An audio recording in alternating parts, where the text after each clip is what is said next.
Welcome to the Case broadcast brought to you by the team at Case Mastermind, where you can be part of a mastermind group. For more information, visit our website casemastermind.co.uk.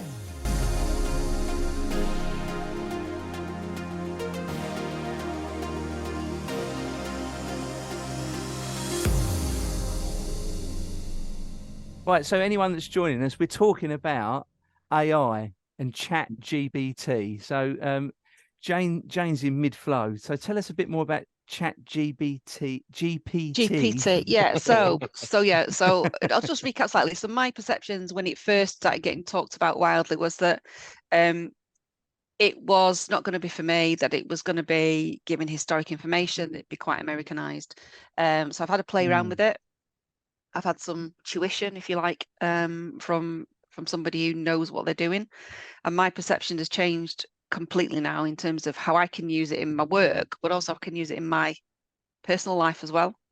So Chat GPT 3 is free, and it gives you information based on data that was input by humans. And I think there was a cutoff point. I don't know if it's 2001 or 2011. 2001 rings a bell, but it's one of those two.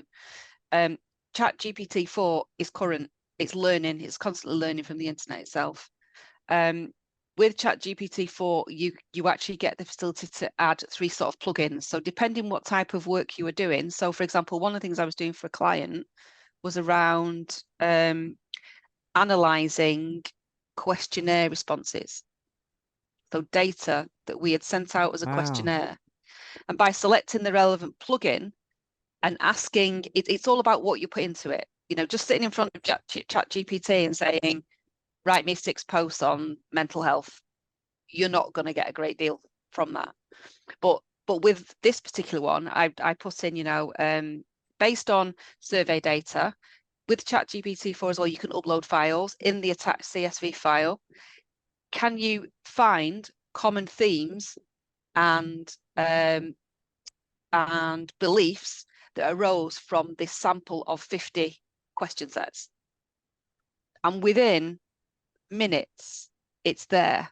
So what would normally take a human a long time to go through and go, yes, that's that, you know, within an instant, you say, okay, that's great, I've got that information. Based on those top 3 themes, can you write me some opinion as to whether you think that's going to be a positive or negative effect based on X, which is what the company's doing? Within minutes, there's your information. So I've used it practically for a client. It's all about with it is all about getting your prompts in order. So quite often you will sit in front of it and you will say, what you do is tell it that this is what you are. So if I'm doing it for one of my clients, let's say, what am I doing at the minute? A mental health person, mental health hypnotherapy counsellor. You know, I'd say, you are a mental health counsellor. You've been practicing for so many years. Can you find me some top 3 themes that are trending within the UK at this moment in time? And it will produce that for you. Okay. I've got a competitor. Here's their web link. Can you find the SEO and long tail keywords that are being used on that website? And it will provide it for you. You know, based on these particular keywords, can you suggest to me a framework of blog ideas that I can use with those keywords? And it will produce the framework. Okay, so I like that. Using your top 3 as an example, can you write me a blog that includes all of the keywords that you've previously raised? Writes the blog. Brilliant, like that. And you have to tell it you like it. If it does something you don't like, you say, no, don't quite like that. It sounds very Americanized, very salesy. Could you make it more informal? My audience are actually going to be university graduates between the ages of this and this, and it will rewrite it. They say, perfect. Does still sound a little bit Americanized though. Can you rewrite it so it's in British English? Does it again. Okay, love that. That first blog, can you now write me 3 Facebook post ideas and include 3 hashtags? And it does it. So it's very good at creating all that for you. What you then shouldn't do is just simply copy and paste it into a post. You know, you've got to put some personality into it, maybe put some tone, some tags of people that you're referencing in your content. So that's how I've been using it. I found it really, really useful. The other way I've been using it is like I've opened the fridge and I've gone in and I've thought, right, what am I going to cook this evening for the meal? Right, what have I got? I've got some cream and I've got some chicken. I got this. Right, I've got 2 chicken breasts, I've got cream, and I've got some broccoli. Can you give me a suggestion of what I can cook this evening? Done. So it's I've just found it scary, but quite exciting as well, really. And from a content perspective, you know, if you're I always remove LinkedIn because I don't consider LinkedIn to be a social media platform. It's a networking opportunity. So it should be more about you and your personality, and your post content should reflect that. But if you're across the other social media platforms, you know, it's just so easy to be able to create post ideas or generate post ideas when you're having a mind block. Yeah. So there you go. So that's how I've used it in the past week or so. Well, I was going to say to you, how do you use it in your personal life? You've answered that, which is really interesting, which is just leading us on to the point that in 20 years' time, when you've got your own personal robot, you'll just walk in the door and say, "What's in the fridge?" "Oh, well, I have this, this, and this." Yeah. "Oh, I could make this, or this evening." Yeah. Yeah. But it is so, you know, and obviously it depends on the plugin. So I've always got a web search tool on there, but it's like a plethora of apps, if you like, that you'd have on your Play Store or your Google Play account that you can go through and just put in a search criteria. I'm going to use that because you can only ever have 3 applied at one time, and just change which criteria you're going to use for it to do it. So I could actually go in and say, I'm off to London this weekend. Can you tell me events that are happening? These are my interests. You know, this is my budget, etc., etc. Yeah. Oh, yeah. So for Jane, that's I want to go to a show. Yeah, I want to go to a show. I These don't are want the to spend shows more I than £6 for a pint. And it'll say, sorry, nothing coming up there. Yeah. Okay, so is anyone else using it at all? I am, not as extensively as Jane, and listening to Jane speaking, I recognise a lot of what she's saying. And I since found out the other day as well, I've asked it to try and create me a bit of a home workout routine. And because I saw someone else had done it, they put a LinkedIn post about that they were training for a marathon. What did it suggest? Right. And basically, yeah, so I'm inputting my lifestyle kind of choices, if you like, you know, my schedule, time availability. And again, as Jane said, you give it feedback. Yeah, just to refine that. Well, what about this? You know, what about that? So yeah, I think the other thing to add to that, which is interesting, what Owen's just said, is what you do with Chat GPT is you have that conversation open. So if you've put in your bit around the workout section, it knows you because it remembers you, your personality, what you've asked it to do. You could actually go and say, I've just done an operation. Based on the information you know about me, could you do me a modified routine that doesn't involve legs or whatever? So you're not starting from scratch all the time. You know, it's like when you move vets, you know, and you're like, yeah, this is my dog, it's been really poorly. You move vets, you're like, this is my dog, you know, it's always had this, it's done that, it's done the other. You're not having to regurgitate and tell it everything each time. It knows, it learns from what you've asked it to do before, that you want it to always be in British English. You don't want Americanisms, you know, you want your style to be informal, chatty or whatever.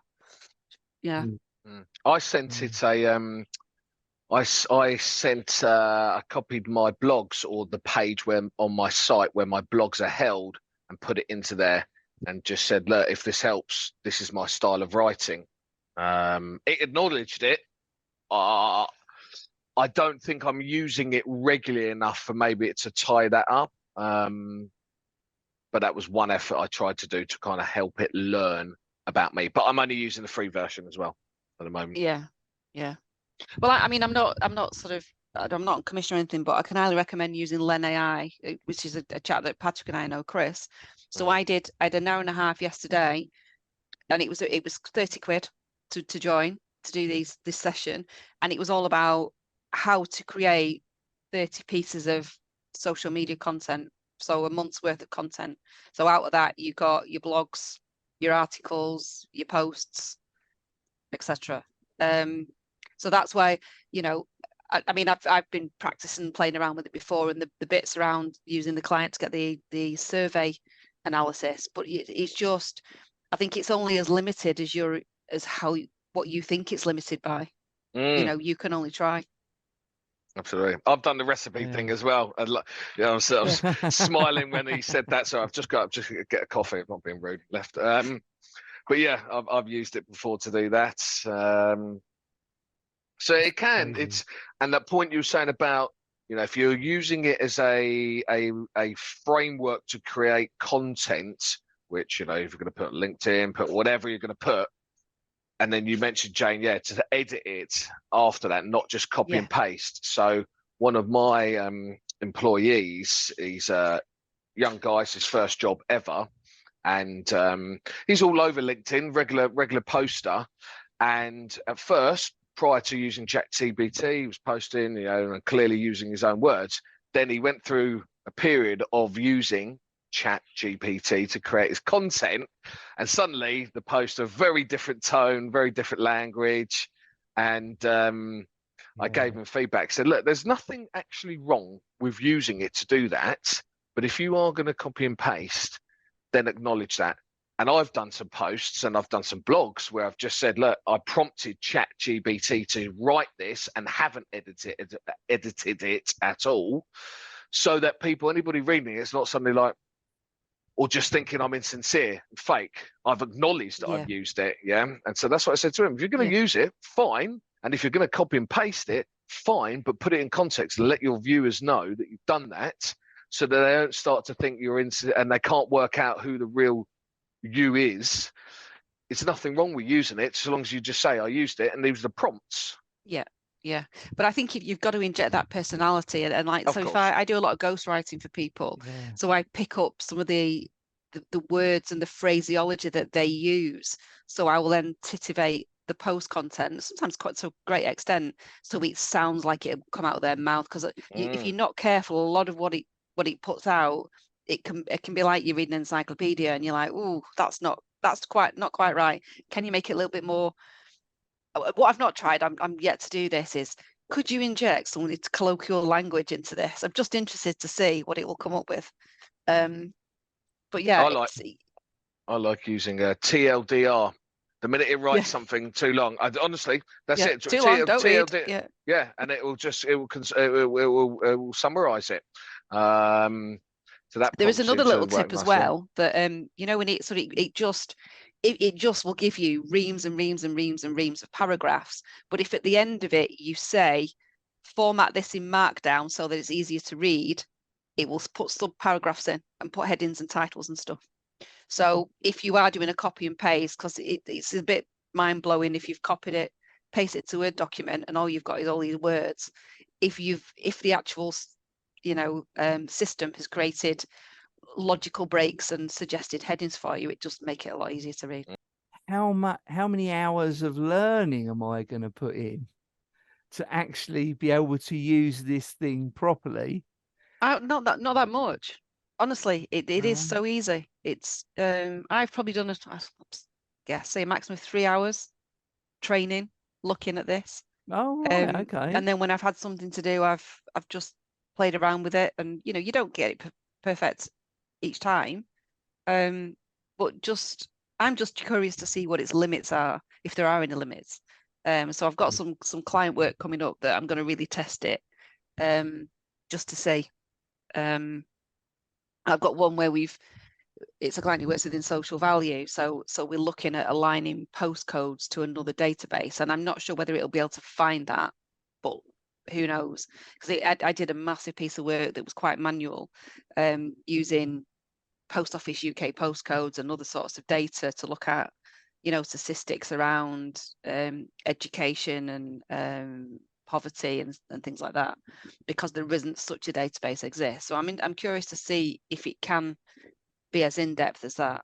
I know there's lots of people using it to create imagery as well, but I don't know how advanced that is. Okay, so has anyone got any questions about AI or anything, any other input on it? Well, just so you know, it's as you go through it, it saves all of your kind of search history, so you can title them. I'm just looking at mine. It's got all of mine, and it groups them in month periods. So if it enables you to quickly go back to something that you want to revisit, you can title what that whole kind of thing was. So I've got cash flow and sales, common business problems, upgrading